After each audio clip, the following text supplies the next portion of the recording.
Hello people, welcome back into this channel, and in this video it's gonna be a video about the PicsArt application. And here I will let to show to you what is actually mask, emoji and sticker features on a PicsArt.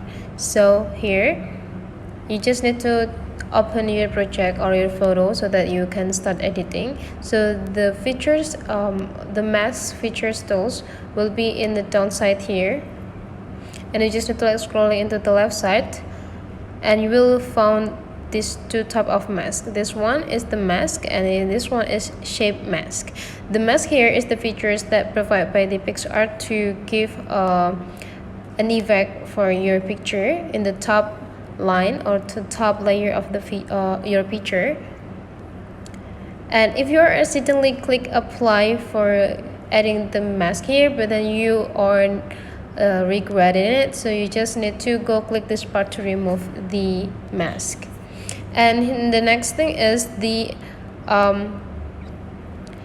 emoji or sticker will be like the same. It's still in this button features, and you can see here is the stickers, and then you just need to go click it. And if you are accidentally adding the stickers on your picture, for example here, let's find an emoji,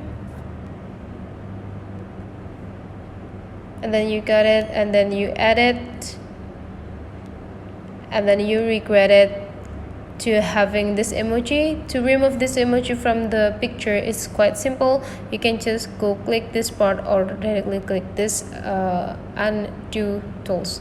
So to remove it, go click this X button. And here we go. That is the way how to remove the mask, emoji and stickers on a PicsArt project. Hopefully this tutorial today is useful for you. So don't forget to leave some comment, like and subscribe into this channel, and I'll see you for the next video.